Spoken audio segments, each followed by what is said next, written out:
Aksi Gibran Rakabuming Raka membagikan susu gratis untuk anak-anak justru mendapat kritikan tajam dari Dr. Tifa. Bahkan tidak hanya Dr. Tifa, kritikan juga datang dari sejumlah pihak yang menilai pemberian susu kemasan ke anak-anak tidak tepat.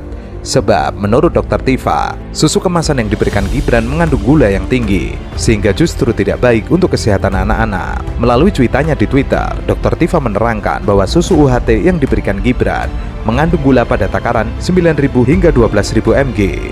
Susu UHT kemasan kandungan gulanya sebesar 900 sampai dengan 12.000 mg, sangat tinggi untuk anak-anak. Sebagai tenaga kesehatan, Dr. Tifa menekankan jika susu UHT kemasan tidak bisa mengatasi stunting. Susu UHT kemasan itu produk minuman kemasan biasa, tidak untuk tingkatkan status gizi, apalagi turunkan angka stunting. Jika merujuk pada website Kemenkes, langkah-langkah yang dapat diambil untuk menekan angka stunting melibatkan perhatian pada pemenuhan protein pada ibu hamil, ibu menyusui, dan bayi.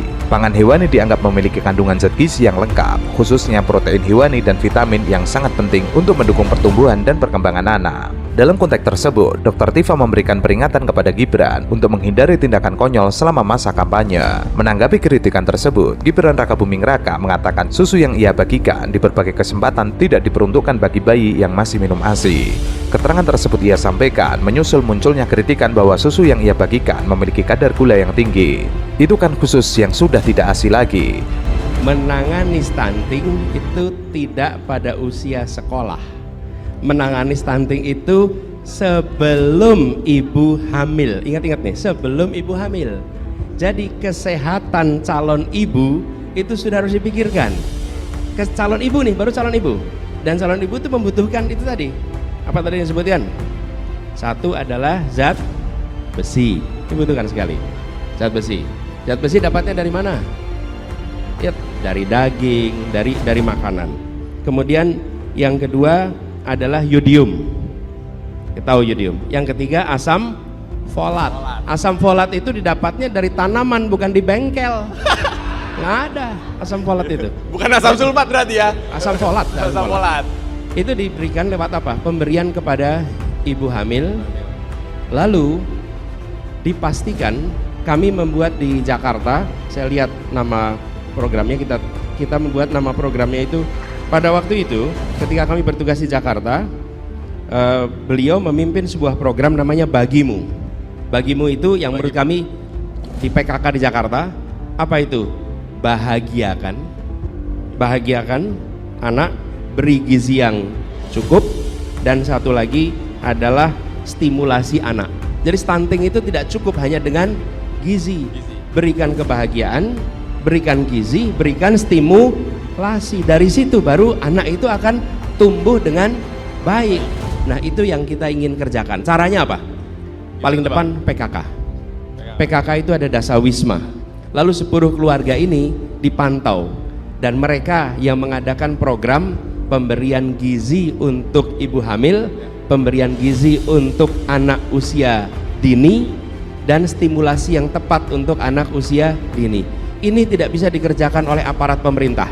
Ini harus dikerjakannya oleh civil society. Ahli Saraf dan Nutrisi Jakarta, Dr. Tifauzia Tiasuma atau yang biasa dipanggil Dr. Tifa, menyindir keras calon wakil presiden Gibran Rakabuming Raka yang menyebut asam sulfat untuk ibu hamil. Adapun pernyataan Gibran tersebut disampaikan dalam acara diskusi ekonomi kreatif yang digelar di Jakarta Selatan. Menurut Dr. Tifa, apa yang disampaikan Gibran merupakan kesalahan fatal sehingga tidak cukup untuk meminta maaf. Ini bukan soal salah bicara yang selesai cukup dengan minta maaf. Menyebut asam folat dengan asam sulfat, apalagi sampai 2 kali, ini tolol yang fatal. Dr. Tifa mengatakan harusnya Gibran malu, sebab saat ini ia merupakan calon wakil presiden. Dr. Tifa bahkan menyebut Gibran tidak punya kapasitas. Cawapres Gibran Rakabuming Raka sebut asam sulfat pada ibu hamil. Dr. Tifa mentweet, harusnya kamu malu, tidak punya kapasitas, berani-beraninya jadi cawapres. Di cuitan lain, Dr. Tifa juga menyindir ijazah sarjana milik Gibran yang selama ini dianggap palsu.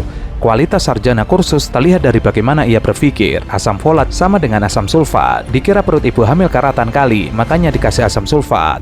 contekanmu salah opo kowe sing pancen goblok. Sementara itu, calon wakil presiden Gibran Rakabuming Raka diduga blunder soal ibu hamil dan asam sulfat. Pernyataan tersebut kini viral di media sosial. Berdasarkan video yang beredar, Gibran diduga mengatakan soal itu saat menghadiri diskusi ekonomi kreatif. Di acara tersebut, Gibran membahas soal ibu hamil dan bagaimana kesehatannya terjaga. Sayangnya, Gibran diduga salah menyebut gizi yang dibutuhkan ibu hamil. Seharusnya ia menyebut asam folat, tapi yang terucap malah asam sulfat, yang mana malah berbahaya bagi ibu dan janin yang dikandungnya.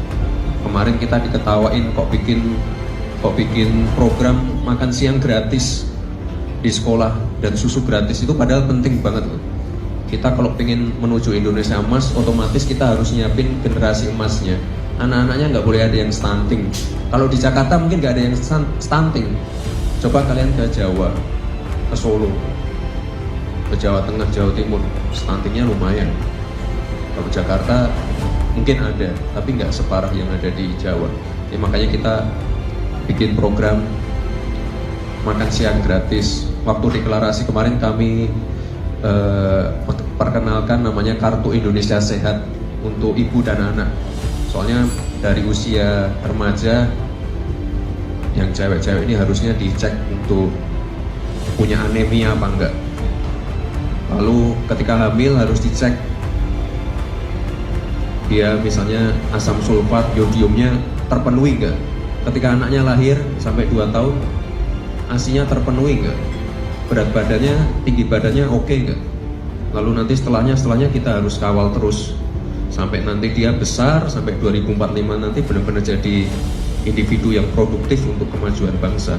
Kalian optimis nggak 2045 kita menuju bisa bersaing dengan negara-negara lain? Optimis ya?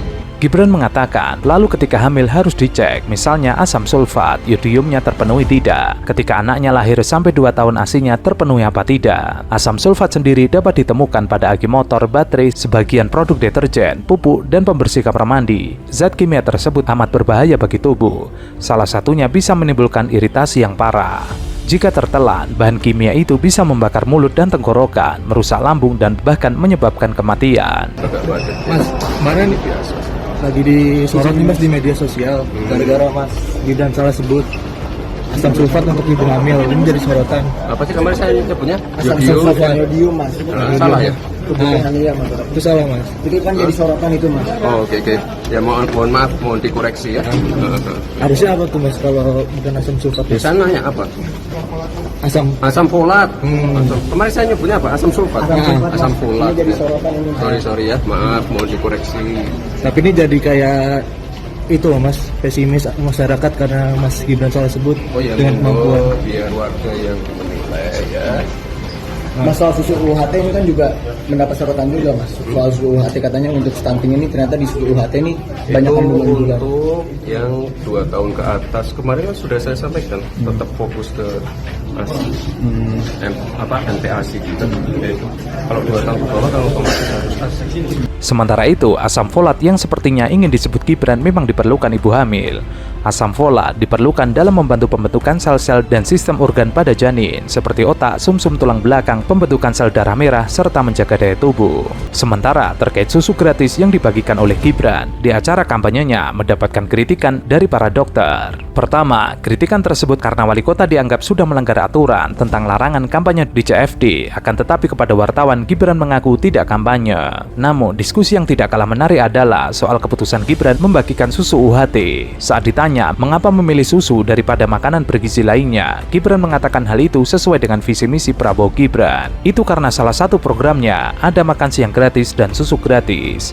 Pada beberapa kesempatan berbeda, Prabowo memang menegaskan akan mengadakan makan siang gratis dan membagikan susu gratis untuk mengatasi stunting di Indonesia. Namun, mengutip halaman resmi Organisasi Kesehatan Dunia, stunting adalah jenis malnutrisi yang ditandai dengan tinggi badan di bawah rata-rata dan tidak sesuai dengan usia. WHO menyebut stunting terjadi akibat kekurangan gizi kronis yang dapat dikaitkan dengan kemiskinan, kesehatan, dan gizi ibu yang buruk. Namun, apakah benar jika narasi mengatakan stunting tersebut dihadapi dengan membagikan susu UHT yang dikenal mengandung banyak gula?